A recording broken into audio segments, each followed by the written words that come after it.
Hello friends, હર્ષુસ કિચનમાં આપ સર્વનું સ્વાગત છે। આજે આપણે બનાવવા જઈ રહ્યા છીએ ભરેલા ગુંદાનું શાક। ગુંદાનું આપણે અથાણું તો ખાધું છે, પણ આજે હું એ ભરેલા ગુંદાનું શાક બનાવીશ। તો પહેલાં આપણે એની સામગ્રી જોઈ લઈએ। અહીંયા મેં 250 ગ્રામ ગુંદા લીધા છે, હિંગ વઘાર માટે, ખાંડ, મીઠું, અડધા લીંબુનો રસ, ગરમ મસાલો, લાલ મરચું, લસણીઓ જેની અંદર મેં લસણની કળી, લાલ મરચું અને મીઠું અને જીરું નાખીને ક્રશ કરેલો છે। વઘાર માટે તેલ, ધાણા જીરું, અહીંયા મેં 4 ચમચી ધાણા જીરું લીધું છે અને 5 ચમચી જેટલો ચણાનો લોટ લીધો છે અને હળદર। તો પહેલાં બનાવવાની શરૂઆત કરીએ। એ ગુંદાને ફોડી લેશું, એટલે કે ગુંદામાંથી આપણે એના બીજ કાઢી લેશું। મેં છરીને મીઠાવાળી કરી દીધી છે અને પછી હું આ રીતે ગુંદામાંથી એના બી કાઢી નાખશું। અહીંયા આપણા બી કાઢીને ગુંદા રેડી છે। હવે આપણે એનો મસાલો બનાવી લઈએ।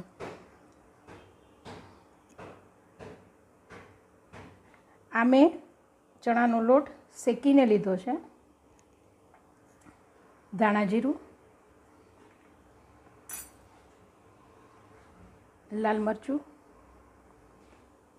હળદર 1 ચમચી જેટલી લીધી છે, સ્વાદ અનુસાર મીઠું, ગરમ મસાલો, અડધી ચમચી ખાંડ, અડધા લીંબુનો રસ, લસણીઓ અને 2 ચમચી તેલ। હવે આપણે આ બધું જ મિક્સ કરી દઈશું। હવે આ આપણો મસાલો રેડી છે। હવે આપણે ગુંદાની અંદર ભરી લઈએ।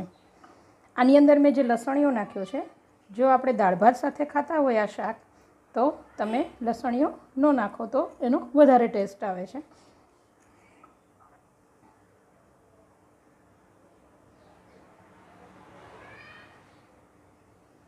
આવી રીતે આપણે બધા જ ગુંદા સરસ રીતે અંદર ભરી લેશું। આ ગુંદા ભરીને રેડી છે। હવે આપણે આને 10 મિનિટ માટે સ્ટીમ કરવા મૂકીશું। અહીંયા ઢોકળિયાની અંદર કાણાવાળું એક બાઉલ લીધું છે, આ રીતે। હવે આપણે એને 10 મિનિટ માટે સ્ટીમ કરીશું।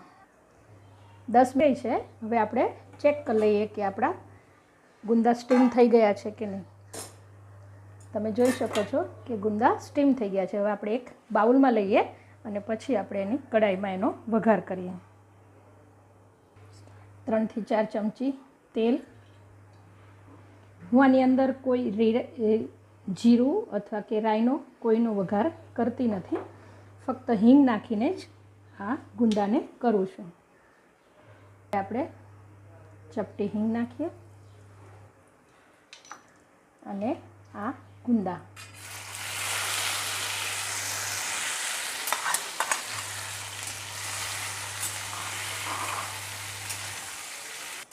હા 2 મિનિટ માટે આપણે મિક્સ થવા એટલે કે સિઝવા દીધું હતું।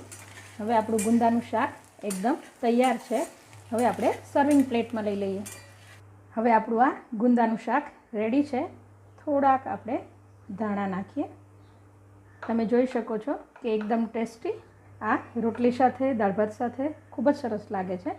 જો તમને મારી રેસીપી સારી લાગી હોય તો શેર કરવાનું, લાઈક કરવાનું, સબસ્ક્રાઈબ કરવાનું અને કોમેન્ટ કરવાનું ભૂલશો નહીં। Thank you. મળીએ આપણે નેક્સ્ટ વિડીયોમાં।